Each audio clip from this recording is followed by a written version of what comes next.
አፕወርክ። ዋትስአፕ ኤቭሪዋን እንዴት ናችሁ? ከረጅም ጊዜ በኋላ ተመልሻለሁኝ። ዛሬ በጣም ብዙዎቻችሁ ደጋግማችሁ በጠየቃችሁ መሰረት ኢትዮጵያ ውስጥ ነው አፕወርክ እንዴት ይከፈታል፣ አክቹዋሊ ደግሞ አፕወርክ ላይ ገንዘብ እንዴት ሜክ ማድረግ ይቻላል የሚለው ነግራችኋለሁ ማለት ነው። እስከ ቪዲዮ መጨረሻ ድረስ ተከታተሉኝ። በዚህ ቪዲዮ ጀማሪ ብትሆኑም አፕወርክ ላይ ኦልሬዲ እየሰራችሁ ያላችሁም ሰዎች ብትሆኑ እያንዳንዱን ስቴፕ ብሬክ ዳውን አድርገን እስከ መጨረሻው ድረስ እነግራችኋለሁ ማለት ነው። ቢካዝ አሁን ላይ ይህን ኦፖርቹኒቲ እንዲያልፋችሁ ስለማልፈልግ ነው። በጣም ብዙ እኔ ሰርክል ውስጥ ያሉ ሰዎች ከምታስቡት በላይ ጥሩ የሚባል ገንዘብ እያገኙበት ስለሆነ አሁን ለአብዛኛው ሰው ሰመር ላይ ነው ያለው። ያላችሁን ስኪል ሞኔታይዝ ማድረግ የምትችሉበት ጊዜ አሁን ነው። ይሄ ሊያልፋችሁ አይገባም። ቪዲዮውን እስከ መጨረሻው ድረስ ተከታተሉት። ከዛ በፊት ግን ወደ ቶፒኩ ከመግባታችን በፊት ቪዲዮውን ላይክ በማድረግ ቻናሉን ሰፖርት ታደርጉልኛላችሁ ማለት ነው። የመጀመሪያው ነገር ለጀማሪዎች አፕወርክ ምን ማለት ነው የሚለውን በጣም በአጭሩ ልንገራችሁ። አፕወርክ ማለት አንድ ፕላትፎርም ነው። ላይክ ዓለም ላይ ያሉ ስራ ፈላጊዎችና ስራ ቀጣሪዎች የሚገናኙበት ቦታ ነው። ስለዚህ ፍሪላንሰርስ የተለያየ ሴክተር ላይ ስኪሉ ያላቸው ሰዎች የራሳቸውን ፕሮፋይል ክሬት ያደርጋሉ። አት ዘ ሴም ታይም ደግሞ ቀጣሪ የሆኑ ሰዎችም የራሳቸውን ፕሮፋይል እና ስራዎቻቸውን ፖስት ያደርጋሉ። ስለዚህ ስራውን የሚፈልጉ ፍሪላንሰርስ አፕላይ ያደርጋሉ። በዛኛው ሳይድ ደግሞ ቀጣሪዎች አፕሊኬሽን ተቀብለው ኳሊፋይ አድርገው በተስማሙበት ገንዘብ ያን ፍሪላንሰር ይቀጥሩታል ማለት ነው። ይሄ ነው ቤዚካሊ ፍሪላንስ ማለት። አሁን ኢትዮጵያ ላይ ሲመጣ የኛ ሀገር ፍሪላንሰርስ ለምሳሌ ዌብሳይት ላይ የሚሰሩ፣ ግራፊክ ዲዛይኒንግ ላይ የሚሰሩ፣ ኤዲቲንግ ላይ የሚሰሩ እነዚህ ሁሉ ለኢንተርናሽናል ክላይንቶች መስራት ይችላሉ ማለት ነው። ቢካዝ ኢንተርናሽናል የሆነ ፔመንት ስላለ። ፔመንቱ እንዴት ነው የሚቀበሉት የሚለውን የቪዲዮ መጨረሻ ላይ ነው የምነግራችሁ። እሱንም ለመከታተል እስከ መጨረሻው አብራችሁ ትቆያላችሁ ማለት ነው። ቤዚካሊ ይሄ ነው አፕወርክ የሚሰራበት መንገድ። አፕወርክ ላይ ቆንጆ የሚባል ፕሮፋይል እንዴት ነው ሰክሰስፉሊ ክሬት ማድረግ ያለባችሁ የሚለውን በተወሰነ መልኩ ላሳያችሁ ፈልጋለሁኝ። እሱን በኋላ የምናየው ይሆናል። አሁን ላይ ግን ስለ አፕወርክ ሌላው ማወቅ ያለባችሁ ነገር ምንድነው? አፕወርክ የሚሰራው በቢዲንግ ሲስተም ነው። ያ ማለት አንድ ስራ ፖስት ሲደረግ ፐር አወር ይሄን ያህል ነው ቻርጅ የሚደረገው ብሎ ክላይንቱ ፖስት ያደርጋል። ልክ እናንተ ያንን ፖስት አፕላይ ስታደርጉ ፐር አወር ምን ያህል ነው እንዲከፈለን የምትፈልጉት ወይም የእናንተን ሬት አብራችሁ አፕሎድ ታደርጋላችሁ። ቀጣሪው ሲመለከት ብዙ ሬቶች ይመጡለታል። ከዛ መካከል መርጦ ሊስት ከተደረጉት ፕራይሶች ለእኔ ይሆነኛል የሚለውን ነው ክላይንቱ የሚመርጠው ማለት ነው። ስለዚህ ምንጊዜም የሆነ ስራ አፕላይ ስታደርጉ ምን ያህል ገንዘብ ነው እንዲከፈላችሁ የምትፈልጉት የሚለውን ፕላትፎርም ይጠይቃችኋል። ምንም እየሰራችሁ ላልሆናችሁ ሰዎች አፕወርክ ላይ እንዴት ነው የሚጀምረው የሚለውን ስናይ የመጀመሪያው ነገር ኒሽ እንድትመርጡ ነው የምትገደዱት። ያ ማለት የትኛው ሴክተር ላይ ነው መስራት የሚፈልገው። ፍሪላንሲንግ በጣም ዋይድ ሬንጅ ነው። ከነሱ መካከል አንዱን መርጣችሁ እዚህ ነገር ላይ ነው የምሰራው ትላላችሁ። ለምሳሌ ዳታ አናሊስት ሊሆን ይችላል። ዳታ አናሊስትን በደንብ ታጠኑታላችሁ፣ ጊዜ ወስዳችሁ ፕሮጀክቶችን ትሰራላችሁ። በደንብ ፖርትፎሊዮአችሁን ካዘጋጃችሁ በኋላ አፕወርክ ላይ መጥቶ ፕሮፋይል ክሬት ማድረግ ነው። ፕሮፋይላችሁን ክሬት ታደርጋላችሁ። ያላችሁን ሰርቲፊኬቶች ያላችሁን ኤክስፒሪየንሶች በሙሉ እዛ ላይ ፖስት አድርጓችኋላችሁ። ከዛ በኋላ ስራ የማስተዳደር ጉዳይ ይሆናል ማለት ነው። የዛሬው ቪዲዮ እንዳይረዝም ሰክሰስፉሊ የአፕወርክ አካውንት እንዴት መክፈት ይቻላል እና ደግሞ ፕሮፋይላችሁን ሴትአፕ ማድረግ ትችላላችሁ። ክላይንቶችን የሚስብ ፕሮፋይል እና ሙሉ ነገር እንዴት ሴትአፕ ማድረግ ትችላላችሁ የሚለውን በሌላ ቪዲዮ ሰራላችኋለሁ። ኢንተረስትድ ከሆናችሁ ከስር ኮሜንት ላይ አሳውቁኝ። እዚህ ስክሪኑ ላይ እንደምትመለከቱት ሰክሰስፉል የሆነ የአፕወርክ ፕሮፋይል ይህንን ይመስላል።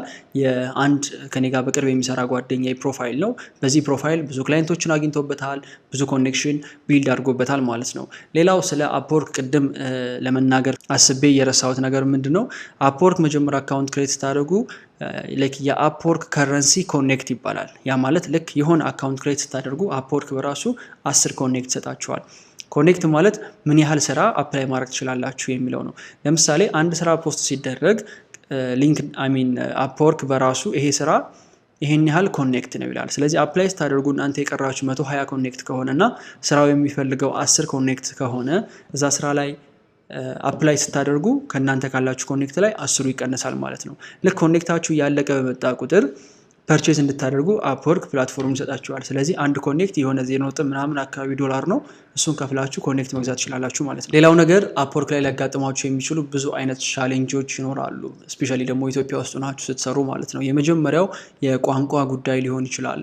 ቢካዝ አብዛኛው ሰው ሜቢ በደንብ ስኪሉ ያለው በደንብ ችሎታው ያለው ግን ከክላይንቱ ጋር እንበልና የፎሬን ክላይንት ከሆነ ኦብቪየስሊ ኮሚኒኬት የሚያደርጋችሁ በእንግሊዝኛ ነው። ስለዚህ የእንግሊዝኛ ፕሮፊሽንሲ ከሌለ ከክላይንቱ ጋር በስነስርዓት ኮሚኒኬት ማድረግ እና ስራውን ዴሊቨር ማድረግ ሊከብዳችሁ ይችላል። ይህን ደግሞ ኢዚሊ ኦቨርካም ማድረግ ነው፣ ያው ፕራክቲስ ስለሚፈልግ ነው እንጂ። ሌላኛው አፕወርክ ላይ የሚገጥማችሁ ቻሌንጅ እምነትን ቢልድ ማድረግ ነው።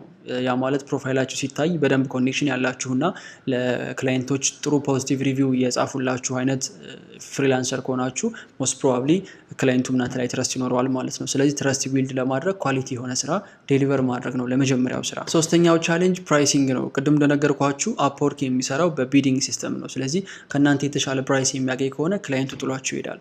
ስለዚህ ምንጊዜም ፕራይስ ሴትአፕ ስታደርጉ መጀመሪያ ገና ጀማሪዎች ነን ብላችሁ የምታምኑ ከሆነ ካለው ማርኬት ትንሽ አነስ ያለ ፕራይስ ታስቀምጣላችሁ፣ ቫሊዩዋችሁንም የማያወርድ እና ደግሞ ከሌሎች ኤክስፐርቶችም ጋር ደግሞ እንድትወዳደሩ የማያደርጋችሁ ማለት ነው። ዳት ወይ በትንሽ ፕራይስ ያገኛችሁትን ክላይንት ስራውን ኳሊቲ የሆነ ስራ ዴሊቨር ታደርጉለትና ጥሩ ሪቪው ከጻፈላችሁ እዛ ኮምፒቲሽን እና እዛ ማርኬት ውስጥ መግባት ትችላላችሁ። ሰው የመጨረሻው የሚሆነው ለዚህ ቪዲዮ የፔመንት ጉዳይ ነው። ኢትዮጵያ ላይ ላሉ ፍሪላንሰርስ አፕወርክ የሚከፍለው በፓዮኒር አካውንት ነው። አብዛኞቻችሁ ፓዮኒርን ታውቃላችሁ ብዬ አስባለሁ። ፓዮኒር ለማታውቁ ሰዎች ፓዮኒር ማለት ሰርድ ፓርቲ ፔመንት ፕላትፎርም ነው።